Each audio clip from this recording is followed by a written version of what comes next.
G'day everybody and welcome to the Creative Corner with Ocean Reeve, and joining me today is author and many more things, Dion Jensen. How are you, mate? Good, thanks, Ocean. You have written a book called The Good News About PTSD. Correct. Okay, I want to just jump right into the hard question because this is intriguing me. All the media are reporting negative things about PTSD. What is the good news, mate? Okay, from my point of view, it's not a disorder, you're not alone, you're not crazy, and you can beat it. That's the good news. Okay, it's a pretty straightforward answer. How are you using this book to do what you do, and tell us what you are doing? Okay, so I don't classify myself as an author. I've used the book as a medium to explain the concept. So my whole plan is to stop suicide, period. So I've started with my own tribe, which is the military and the police, and I've discovered a concept, because I've been through it myself, where who we are, our value, our identity and our training, the answers and the solutions to PTSD, we already have it. But no one's trained our guys on how to do it. So the book is the lead, which then feeds into a training program. I'm a trainer. You have to train a skill into someone, you can't speak it to them. Writing a book and telling a story creates the conversation, but then there needs to be tangible so that people can take action on it, and that's training. So big strategy is to get into the Defence Force and the police forces with the concept, with the book, to create that conversation, and then I can follow up with the victory program. Because it's about victory, we're in it to win it. I feel that. So let's give the viewers a bit of an insight into who you are, where you get this experience from, the credibility to bring something like this to the forefront. What is your background? Well, basically, Ocean, I've been through the shitstorm. Ended up in the dead zone and in the dead club, and got to the point where I wanted to check out myself. So that's our language and our terminology for going through the army and the police, and 3 years in Iraq as a bodyguard from 2004-2007, when it was pretty crazy, and going through the associated life issues that everyone goes through afterwards. And when you combine that all together, you get this big shitstorm of stuff going on. It gets hard to deal with. Clinicians put labels on all of that and all the different fields that they operate in, and for trauma, it's post-traumatic stress disorder. But unfortunately, if you're from that background and you show those symptoms at all, A plus B equals PTSD. And they'll basically just, in my opinion, white label that straight across the top. So been through it, beat it myself, came up with the concept, wrote a book about it, and it's going to feed into a training program. And for those that want to beat it, not just cope, not just survive, then I've got a way. This is a rather big deal in Australia, bro. Yep. It is rather large here. Reports on suicide. You've said that there's 78 people. We've lost 78 people to suicide last year, and 15 this year already. And we're in what? We're in April 2017. Why have we not seen this in mainstream media? How come I'm finding this out through you?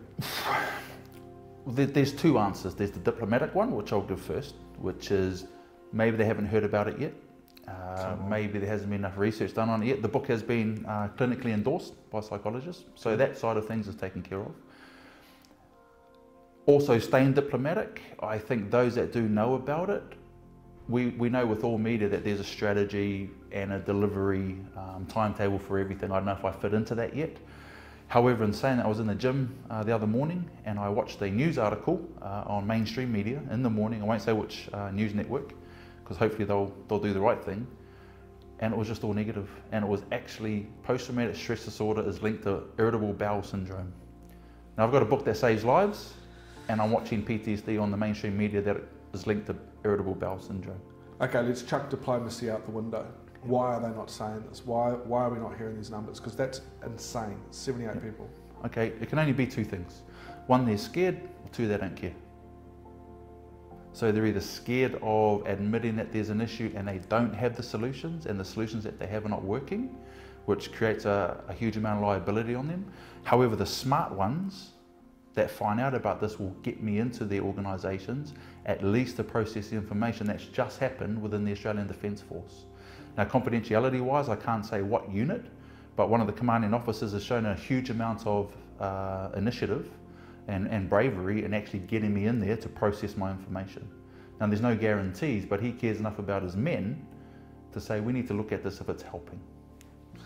Prior to the interview starting, you showed me a text message, and it was from a who was he and how did he get a hold of the book? Okay, so one of my friends that was offshore, he knew about my book. We're friends.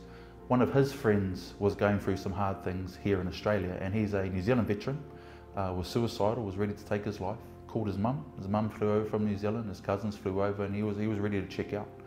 And this guy is a fantastic soldier. His experience is phenomenal. I went round to his house, looked him in the eye, ran my process from the book. I explained it to his parents, I explained it to him. And through that process, he comes back, he takes control, and he's doing really, really well.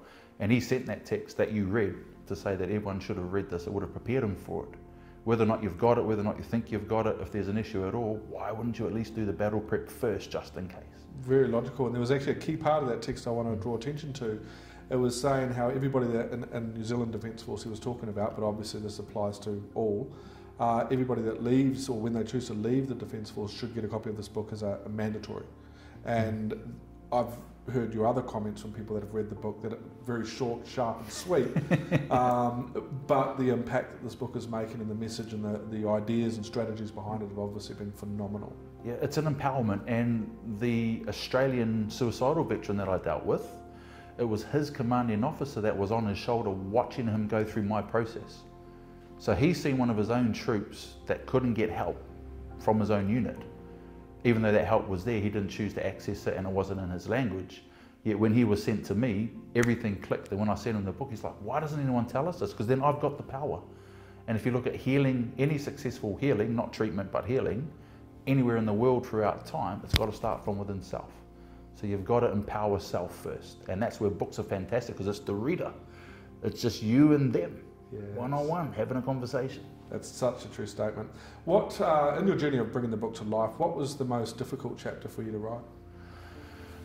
Well, you can talk mechanically or emotionally. Mechanically, I don't know how to write a book. that was the hardest bit. That's a bit challenging. Yeah, so Google and YouTube, thanks for that. The most difficult chapters to write were the ones where you actually expose yourself. Man, I fully exposed myself in this book. I'm holding nothing back. How I felt, wanting to check out, wanting to kill people, feeling less than a man, not being able to get it up, depression, all that stuff that some of my mates read and went, bro, don't tell them that. I'm like, why? Because then they'll think I'm going through it. I'm like, but you are. He goes, yeah, but I don't want anyone to know. So the most difficult was exposing myself, because it was terrifying and embarrassing. It was really embarrassing, Ocean. But also it's difficult for a lot of those people that I know need help, because it may expose them as well. But the stakes are life and death. You sat down with me when you came into Australia last year, and we talked about one moment in particular with you and your daughter. Can you tell that story again? Because I think that really does highlight the difficulty within what you guys go through. You really caught me out on that one. You know, that got snuck straight through my defences. So I was doing the dishes back in Palmerston North in New Zealand there. I was totally away with the ferry, so to speak, and my 5-year-old daughter was sneaking up behind me to give Daddy a fright. And when she went boo, I spun around as though she was a threat, and she saw the look in my eye, and I saw the fear in hers. It scared her. And that's what started this whole thing. We don't ever want to hurt those close to us.